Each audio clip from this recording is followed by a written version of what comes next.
Senator Whish-Wilson. I'd like to make a heartfelt appeal tonight, speaking in the Australian Senate chamber, to US President Joe Biden and the new US Attorney General Merrick Garland.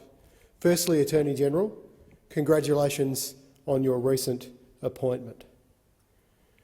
My appeal to you is to prioritise, review and walk away from your appeal seeking the extradition of Australian award-winning journalist and WikiLeaks founder Julian Assange. While I understand the US Department of Justice recently decided to appeal the UK court's decision not to extradite Julian Assange, I also understand it would have been very out of the ordinary for an acting Attorney General waiting for a new Attorney General in a new administration to stop any high-profile case before they started. I also understand the US prosecutor in the Assange extradition case recently said there is division within the Department of Justice on proceeding with this appeal. So this is a decision I hope you will no doubt be reviewing and contemplating shortly.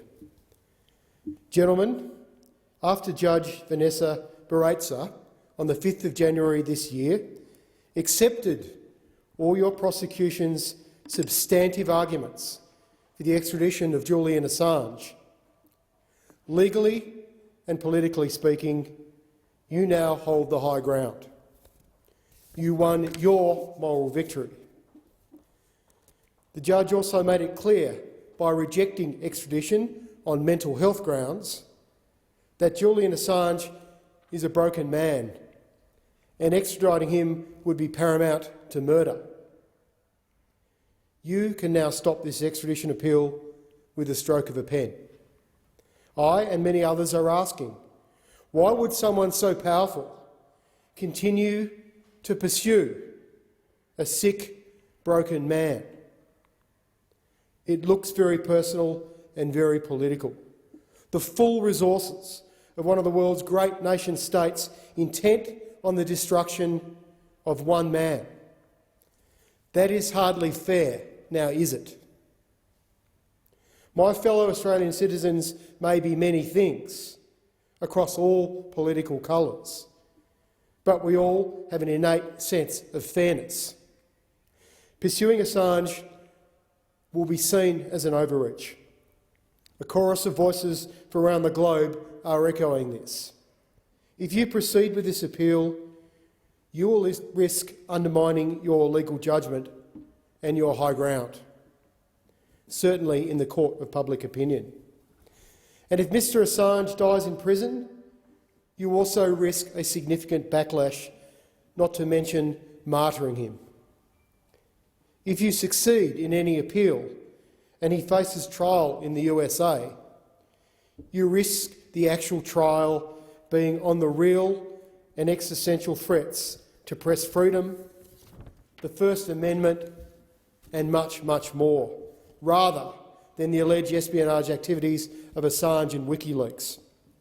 If you drop this extradition treaty now, your sword or the prospect of another extradition, or worse, will hang over Julian Assange for the rest of his life. You get to have your cake and eat it, politically speaking, if you walk away now. You have made your point. Gentlemen, both of our parliamentary systems are based on the ancient Republic of Rome. One thing the Romans knew too well was that the more powerful you became, the more you needed to be challenged and held to account. Who is there in this day and age to hold the powerful to account? A greatly diminished free press, perhaps, which your extradition threatens to its core? Whistleblowers, who you throw in jail? Your deeply divided, partisan political system? I think not.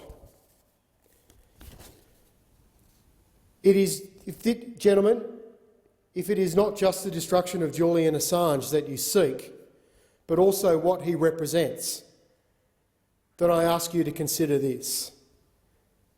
Politics today feels like it is full of lies and liars. So many lies, layers upon layers of them. Call it a post-truth world or whatever. But we both know it is eating away at our parliaments and institutions of democracy. And you would know this better than anyone. The man whose administration you replaced has been caught out lying over 30,000 times during his presidency. Without a value on truth and truth-telling, there is only one path left to tread. And it gets more dark and more dangerous from here. Again, you should know this better than anyone after the desecration of your own capital, all because of lies, lying with no consequences and no accountability. What is there left if we demonstrate we don't value the truth, especially from our leaders? Lies are the cancer on our polity. You might truly believe that what was published by WikiLeaks on the Iraq War was stolen by a whistleblower, Chelsea Manning, and to quote Mike Pompeo, published by a hostile actor, Julian Assange, and WikiLeaks. But I ask you to please put politics and personality aside and ask yourself, how is it morally hostile that publishing war crimes, other criminality, exposing lies and deceit so that citizens know the truth? How is that hostile? I'm sure, like myself, on honest reflection, you were both angered and deeply saddened by some of the terrible things that were made public in these disclosures, things that needed to change. I'd ask you to reflect on the fact that everything published, the documents you are extraditing Assange over, were 100% factual and clearly in the public interest. No lies here, this is beyond dispute. Now, these disclosures may well make you uncomfortable, and the manner in which they were made public may make you angry. But surely citizens have a right to know what is done, the decisions that are made in their names, in their country's names, with their taxpayer dollars, especially when this involves invading another country and the aggression and tragic loss of life involved in a war. And I remind you, reliable estimates and credible estimates have put the civilian death toll of the Iraq War at over 1 million people. You see, it was a lie and a terrible deceit that led us to war in Iraq in the first place, your country and mine, a manufactured deception by some of the most powerful people and organisations on this planet. Perhaps the most egregious, dangerous lie of our time. And it appears they have all got away with it. By going after my fellow countryman Julian Assange, you are going after the truth-teller of this terrible war, this dark chapter in our collective history, and by doing so, you are reminding people of this lie. They will not forget this. It is not acceptable to send any messages that crimes can be covered up and truth-tellers prosecuted and persecuted in the name of secrecy and national security. I invite you to reflect on how this looks and how this extradition appeal process will simply continue to erode trust in our political leadership, in our democracy, in our institutions, and, importantly, in our nation's deep and abiding friendship. But most importantly, in eroding the value of truth and truth-telling. I trust you are honest men and you value the truth and the importance of protecting press freedoms, especially at this juncture in history. Once more, I invite you to reflect on what is really at stake here and choose the truth.